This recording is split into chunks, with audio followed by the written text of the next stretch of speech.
1906, a woman arrived at a dinner party in San Francisco wearing a live python draped across her shoulders. She was not a circus performer. She was not an eccentric street artist or a person the police would be called about later.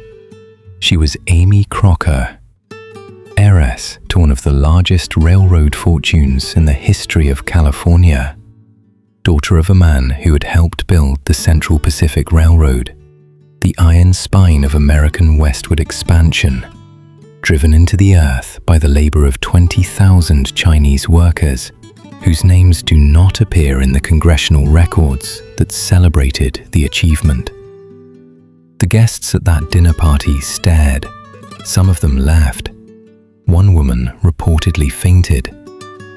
Aimee Crocker ate her meal, fed the snake from her plate, and smiled at everyone who remained, with the specific, radiant smile of a woman who has just confirmed something she already knew. That the room they were all sitting in, the silk, the crystal, the architecture of Gilded Age propriety, was a cage, and she was the only one who had noticed. This is the story history has turned into a punchline. The scandalous heiress. The woman who married 5 times, kept a snake collection, tattooed her body in Hawaii and Japan, studied occult ritual in Asia, drank with kings and mystics and criminals, and wrote a memoir published in 1936 titled With Characteristic Subtlety, and I'd do it again. The history books, when they mention her at all, treat her as a curiosity, an eccentric, a colourful footnote in the serious story of Gilded Age money.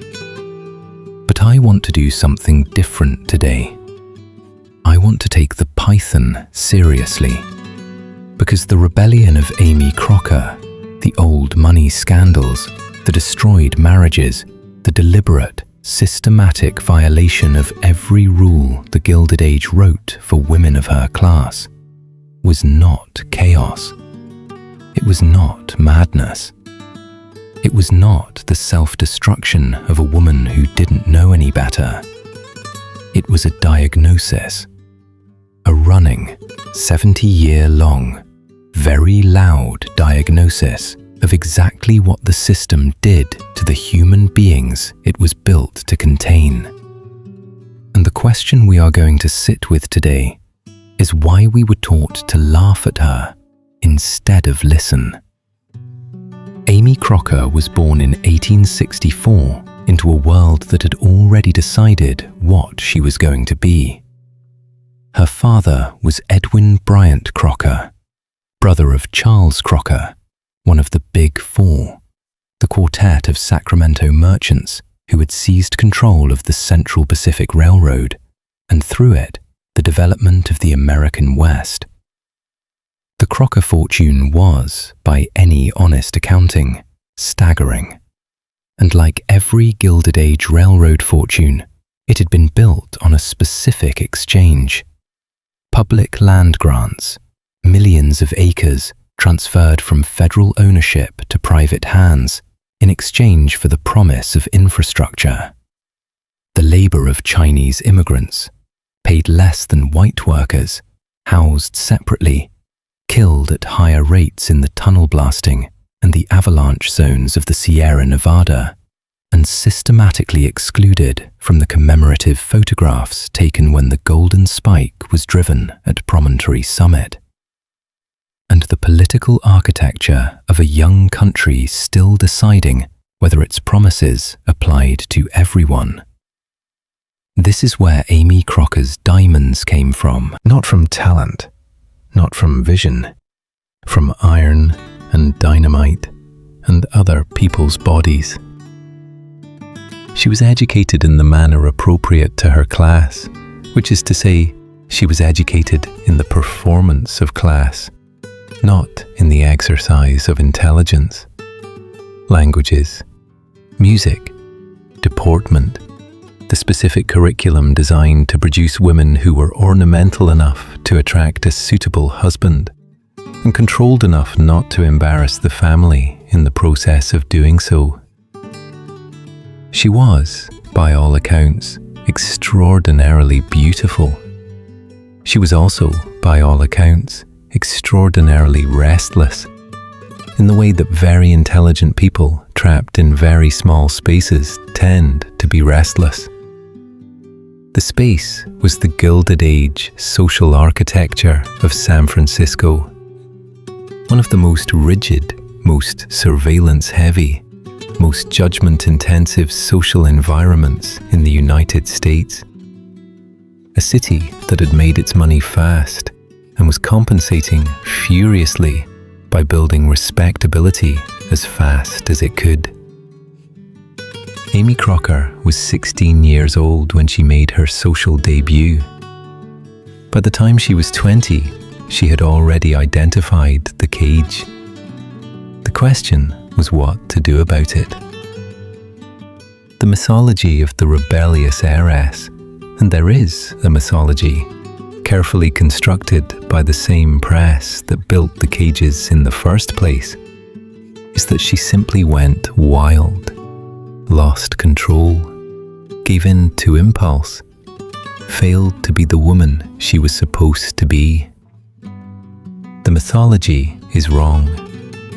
What Aimee Crocker did was not loss of control. It was the exercise of control in the only directions the system had not yet thought to lock. Her first marriage was to Henry Gillig, a man of acceptable background and no particular distinction, which was, in 1883, exactly what a woman of her class was expected to want. The marriage lasted 4 years. It produced 2 children. It was, by the standards of Victorian matrimonial analysis, a failed investment. Aimee divorced him in 1887. In 1887, in California, in the social circles of Gilded Age San Francisco, a woman who divorced her husband was not merely making a personal decision. She was committing a public act of category violation, announcing, in the most legible possible language, that the terms of the transaction were not acceptable. The social consequences were immediate. Aimee Crocker appeared to find them almost entirely irrelevant. What followed was not the retreat that the system expected and required. It was an advance. She married again, and again, and again, and a 4th time, and a 5th. 5 marriages across 4 decades, to a Scottish nobleman, to a musician, to a man 20 years her junior.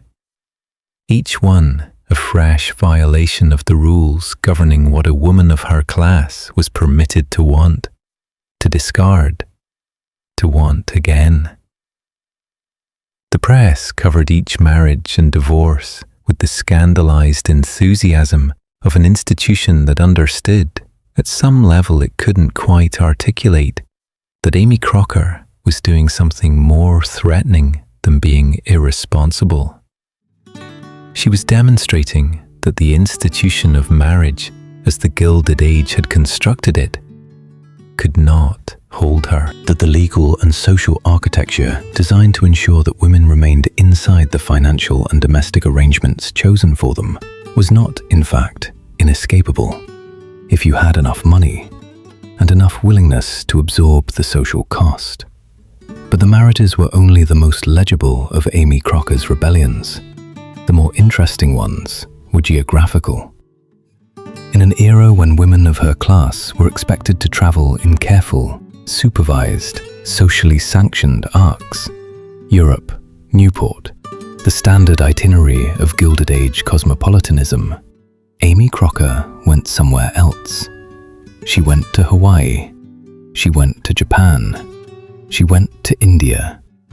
She went to the places the Gilded Age social circuit had no infrastructure for processing. And she did not go as a tourist. She got tattooed, not decoratively, extensively, by traditional practitioners in a period when the practice carried specific cultural weight that a white American heiress had no particular business claiming. She studied Buddhism. She pursued occult ritual with the focused attention she might, in another life, have applied to running a business. Except that women were not permitted to run businesses, and the occult had the specific advantage of being organized around a different set of rules entirely. She acquired the snakes. She acquired, by her own account, several other animals that the hotels of Europe and Asia were not entirely prepared for. And she wrote it all down in the memoir that would eventually become the most honest document the Gilded Age produced about what it actually felt like to be a brilliant woman trapped inside its machinery. And I'd Do It Again was published in 1936. Aimee Crocker was in her 70s. The title is not defiant in the way that defiance is usually performed, the raised fist, the political manifesto. It is defiant in a quieter, more permanent way. It is the statement of a woman who has looked back across 7 decades of deliberate rule violation and concluded, yes, all of it, again. The memoir does not present her life as a tragedy to be explained. It does not present her as a victim.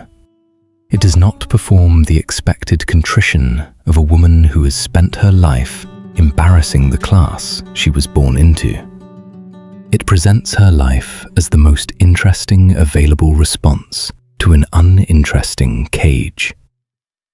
Here is the structural question that Aimee Crocker's story forces us to confront. What does a system do when one of its members simply refuses to obey? Not secretly, not while maintaining the performance of compliance, not through the internal, invisible, carefully hidden forms of resistance that most women in her position were forced to practice, but publicly, loudly, repeatedly, with a live snake. The Gilded Age social architecture had a remarkably limited toolkit for processing this kind of overt rebellion. It could withdraw social approval, and it did. But Aimee Crocker's fortune was sufficiently large that social approval was a luxury she could afford to return. It could mobilize the press, and it did. But press coverage, however scandalized, is still coverage. And Aimee Crocker understood, perhaps before anyone else in her world understood, that there is no such thing as an unprofitable amount of notoriety when you are already rich enough to survive the consequences. It could exclude her from the social institutions that organized Gilded Age power. The ballrooms, the society columns, the 400 and their equivalents. And it did. She went to Hawaii instead. But here is what the historical record consistently under-examines in the story of Aimee Crocker. The children. She had 2 children from her first marriage, daughters. The historical record is sparse on their experience of their mother's rebellion, because the historical record was being written by the same press that was treating their mother's life as entertainment. But the sparse record suggests that the cost of Aimee Crocker's refusal was not paid entirely by Aimee Crocker.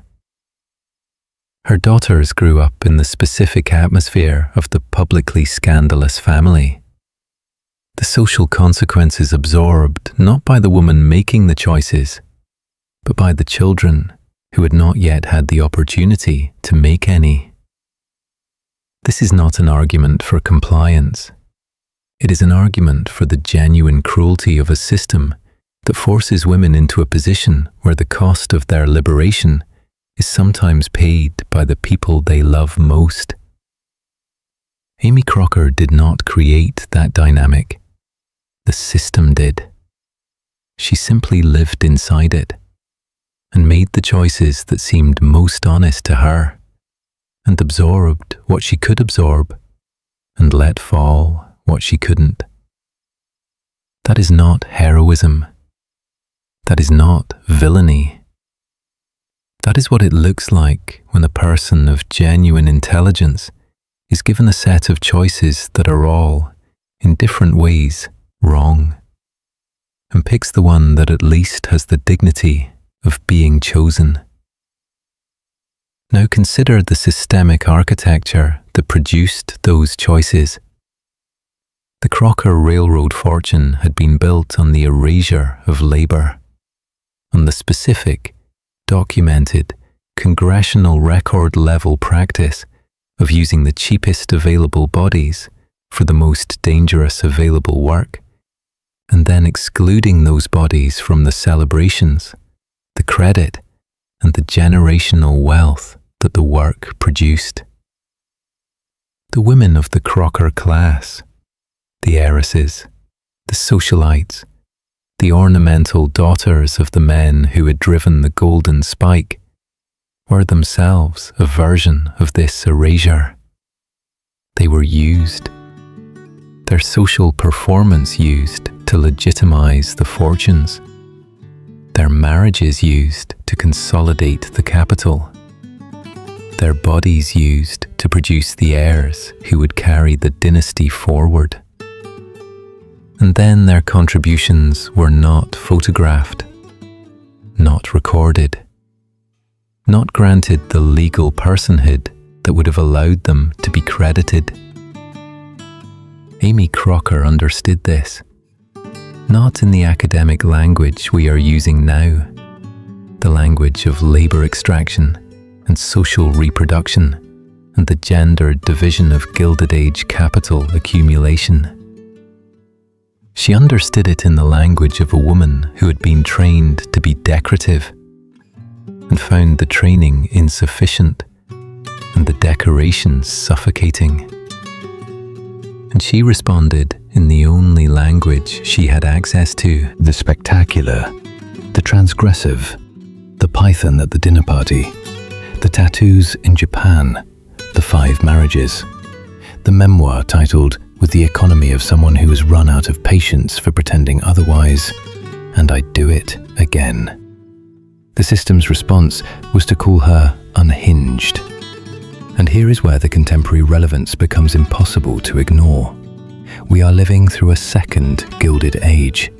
The concentration of wealth is at levels not seen since the period that produced Aimee Crocker. The political influence of inherited and accumulated capital is writing the rules of the world with the same cheerful indifference to democratic consent that Charles Crocker brought to his congressional land grant negotiations. And the women navigating this second Gilded Age face a version of the same impossible position. Be visible in the specific, monetized, algorithm-optimized way that the platforms prefer, and your visibility generates wealth for the infrastructure you don't own. Perform domesticity in the specific, heavily produced, aesthetically curated way that the tradwife industrial complex requires, and the ideology you perform works to dismantle the legal protections that the original Gilded Age women never had access to. Rebel in the specific, spectacular, social media legible way that generates engagement, and your rebellion is monetized by the same platforms that benefit from your compliance. The cage has been redesigned. The material is different. The dimensions are different. The function is identical. There is a line in Aimee Crocker's memoir that I have not been able to stop thinking about. She is describing a moment, somewhere in Asia, at some point in the long middle section of her spectacularly unconventional life, when she is sitting with a group of people who have no idea who she is, no knowledge of the railroad fortune, no awareness of the San Francisco society columns, no context for the diamonds or the divorces or the scandal. Just a woman, sitting somewhere, being for once only what she actually was, rather than the accumulated performance of everything she had been trained and expected and pressured to be. She describes the feeling as relief. Not happiness exactly, not triumph, relief. The specific physiological exhale of someone who has been holding a performance for so long that they had stopped noticing the effort, and then, for one unexpected moment, put it down. That moment is the emotional center of Aimee Crocker's story, not the python, not the 5 marriages, not the tattoos or the occult rituals or the memoir with the provocative title. The moment of relief, the moment of not performing, which is, of course, the moment that the Gilded Age social architecture was specifically, structurally designed to make as rare and as costly as possible. Because a woman who feels that relief is a woman who knows the performance is a performance. And a woman who knows the performance is a woman who might, at any moment, stop. Aimee Crocker died in 1941. She was 76 years old. She had outlived 4 of her 5 husbands. She had outlived the Gilded Age and the Progressive Era and the First World War and the Roaring Twenties and the Great Depression. She had outlived the world that had built the cage she refused to live in. And she had, by her own account, done exactly what she wanted to do for the entirety of the time available. The memoir was her last statement. The title was her epitaph. And I'd do it again. Not a boast, not a provocation, an honest answer to the question the system spent her entire life hoping she would stop asking: whether the cage was worth it. The second Gilded Age is producing its own Aimee Crockers, women who are wealthy enough to absorb the social cost of refusal, women who are visible enough to have the refusal documented, women who are articulate enough to name the cage even when the naming costs them something. We watch them with the same scandalized, fascinated attention that the San Francisco Society columns applied to Aimee Crocker. We debate whether they went too far, whether they made the right choices, whether their rebellion helped anyone who needed helping or only helped themselves. These are real questions, but they are also, I want to suggest, the questions the system most wants us to be asking. Because while we debate the individual choices of individual women, we are not debating the architecture of the cage. We are not asking who built it, who maintains it, who profits from the labor of the women inside it, and what it would actually take to dismantle it. Not woman by woman, python by python, but structurally, legally, permanently. Aimee Crocker's rebellion was real. Her relief was real. Her freedom, such as it was, purchased with a railroad fortune extracted from the bodies of workers whose descendants are not in this story, was real. And it was not enough. Because individual rebellion, however spectacular, however documented, however titled in defiant memoir form, is not the same thing as structural change. The cage Aimee Crocker walked out of was still standing when she died. A version of it is still standing now. The question is not whether we admire the python. The question is who is building the room the python lives in, and whether any of us are in a position to stop them. Leave your answer in the comments. I read every one.